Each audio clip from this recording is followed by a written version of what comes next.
आज हम जानेंगे भगवद गीता का रहस्य, जिसे जानने के बाद आपकी सोच और ज़िंदगी दोनों बदल जाएगी। क्या आपने अपने जीवन में एक ऐसा समय महसूस किया है जब आप पूरी तरह उलझन में हो, जब आपको समझ ही ना आए कि आगे क्या करना है? अगर हाँ, तो भगवद गीता आपके लिए है। अगर आप अपनी लाइफ के हर सवाल का जवाब जानना चाहते हैं, तो यह वीडियो पूरा देखें। भगवद गीता क्या है? 700 श्लोकों में भगवान श्री कृष्ण का दिव्य उपदेश जो उन्होंने अर्जुन को दिया था। अर्जुन के संदेह को दूर करने के लिए दिया गया ज्ञान केवल युद्ध तक सीमित नहीं है, बल्कि संपूर्ण जीवन के लिए मार्गदर्शन होता है। गीता का ज्ञान सिर्फ अर्जुन के लिए नहीं था, बल्कि हम सब के लिए है। अर्जुन का मोह में पड़ जाना, दुविधा में पड़ना, मतलब आज की लाइफ में कन्फ्यूजन्स का होना। हम भी दुविधा में पड़ जाते हैं कभी कभी। श्री कृष्ण के द्वारा दिए गए जवाब सिर्फ अर्जुन के लिए नहीं थे, बल्कि हर उस सवाल का जवाब है जो आज के युवा के मन में है। यह सिर्फ एक धर्म की बात नहीं है, बल्कि सेल्फ डेवलपमेंट गाइड भी है। गीता में किन मूल संदेशों के बारे में बात की गई है? कर्तव्य यानी धर्म का पालन करो, परिणाम की चिंता मत करो यानी कर्म योग, आत्मा अजर अमर है ज्ञान योग, भक्ति का मार्ग अपनाओ भक्ति योग, और संतुलित जीवन जियो सात्विक बुद्धि। अब हम इन सिद्धांतों को गहराई से समझेंगे और देखेंगे कि यह हमें अपने जीवन में कैसे मदद कर सकती हैं। अध्याय 1 अर्जुन का मोह, अर्जुन विषाद योग। अर्जुन को कर्तव्य और अपनों का खोने का डर सताने लगा था। जब अर्जुन युद्ध भूमि में खड़े थे तो उनके सामने दुविधा थी कि मैं युद्ध कैसे करूं। मेरे सामने तो मेरे परिवारजन, मेरे भाई और मेरे गुरुजन हैं। अगर मैं युद्ध जीत भी गया तो ये तो मेरे ही परिवार का नाश होगा। हमें भी जीवन में कई बार इस तरह के असमंजस हो जाते हैं। आज अगर अर्जुन की जगह हम होते तो क्या करते? क्या आज हम भी अपने निर्णयों से भागते हैं? अपने निर्णय लेने में हमें भी दुविधा होती है? इस अध्याय में भगवान श्री कृष्ण अर्जुन को अपना कर्तव्य निभाने के लिए कहते हैं। यहाँ अर्जुन के मोह से मतलब है हमारे जीवन में डर और असमंजस का होना। एग्ज़ाम्पल, जब कोई स्टूडेंट एग्ज़ाम से पहले घबरा जाता है तो वो इसी स्थिति में होता है कि अब वो क्या करे। भगवान अर्जुन से कहते हैं तो डर मत, बस अपना कर्म कर। अध्याय 2 गीता का सार सांख्य योग। इसमें भगवान कृष्ण बताते हैं जो जन्मा है वह मरेगा और जो मरा है वह फिर जन्म लेगा, अर्थात आत्मा अजर अमर है। इसलिए मृत्यु का भय छोड़कर अपने कर्तव्य को निभाओ। आत्मा कभी मरती नहीं है। आत्मा जैसे हम कपड़े बदलते हैं, उसी प्रकार आत्मा शरीर बदलती है। कोई भी आत्मा को नष्ट नहीं कर सकता। अध्याय 3 कर्म योग में भगवान बताते हैं निष्काम कर्म करो, यानी बिना फल की इच्छा के कर्म करो। सफलता और असफलता की चिंता मत करो, बस अपना काम करते जाओ। अगर हम मेहनत पर फोकस करें तो सफलता अपने आप मिल जाएगी। अध्याय 4 दिव्य ज्ञान।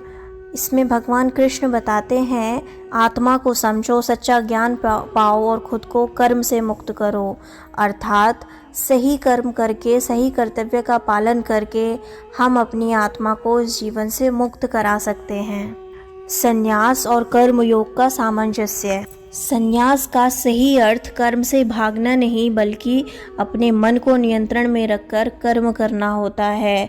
असल में सन्यासी वो है जो गृहस्थ में रहकर, इस संसार में रहकर अपने मन को नियंत्रण में रखता है। ध्यान योग, मेडिटेशन का महत्व। सच्ची शांति ध्यान और आत्मनियंत्रण से मिलती है। तो भगवान श्री कृष्ण कहते हैं हमें अपने जीवन में ध्यान योग को अपनाना चाहिए ताकि हम अपनी एकाग्रता को बढ़ा सकें। भक्ति योग का महत्व। सबसे बड़ा योग भगवान से प्रेम और समर्पण। जो भी सच्चे हृदय से भगवान को पुकारता है वे उसे राह दिखाते हैं। भगवान श्री कृष्ण कहते हैं कि जो मनुष्य अपना सब कुछ छोड़कर मुझसे प्रेम करता है, मैं सदैव उसके साथ रहता हूँ और उसका कल्याण करता हूँ। प्रकृति गुण और आत्मा का ज्ञान। तीन गुण होते हैं, सात्विक गुण, राजसिक गुण और तामसिक गुण। सात्विक अर्थात शुद्धता से भरा हुआ गुण, राजसिक अर्थात उत्तेजना से भरा हुआ और तामसिक अर्थात आलसीपन। जीवन में हमें तीनों गुणों में संतुलन बनाना बहुत आवश्यक है। मोक्ष का मार्ग, धर्म के मार्ग पर चलो, स्वार्थ छोड़ो और भगवान की शरण लो। यही जीवन का असली अर्थ है कि हमें स्वार्थ को छोड़कर भगवान की शरण में जाना चाहिए। यही हमारी मुक्ति है। तो अब सवाल ये है कि इस ज्ञान को हम अपने जीवन में कैसे उतारें। नंबर 1, हर परिस्थिति में शांत रहें, अपनी भावनाओं को नियंत्रण में करें और खुद को शांत रखने की कोशिश करें। जब कठिनाई आए तो अर्जुन की तरह विचलित ना हो, अर्थात अपने कर्तव्य को निभाएं और ध्यान और आत्मनियंत्रण को अपनाएं। फल की चिंता छोड़कर कर्म करें। जब आप पढ़ाई करते हैं, मेहनत करते हैं, बिजनेस करते हैं तो सिर्फ मेहनत पर फोकस करें, उसके रिज़ल्ट की चिंता आप ना करें, क्योंकि कर्म करना हमारे हाथ में है परंतु उसका फल देना भगवान के हाथ में है।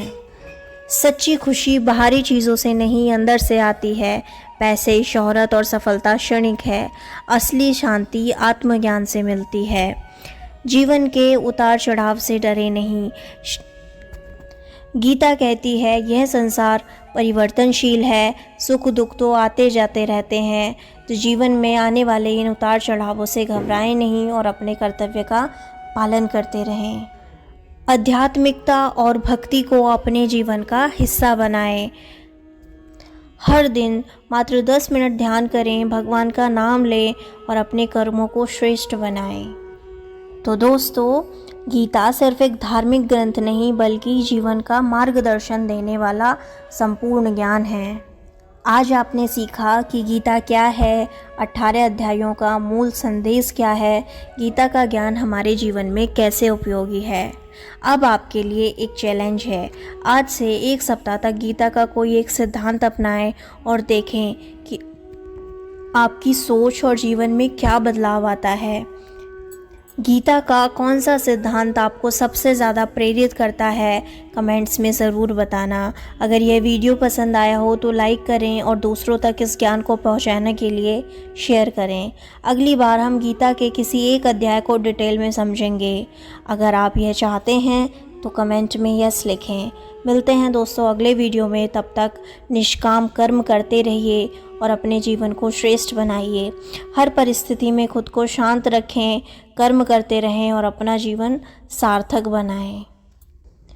गीता सिर्फ सुनने के लिए नहीं होती, अगर आप इसको अपने जीवन में उतारेंगे तो आपका जीवन, आपकी सोच, सब कुछ बदल सकता है। अगर ज्ञान पसंद आया हो तो इसको अपने जीवन में ज़रूर लागू करें।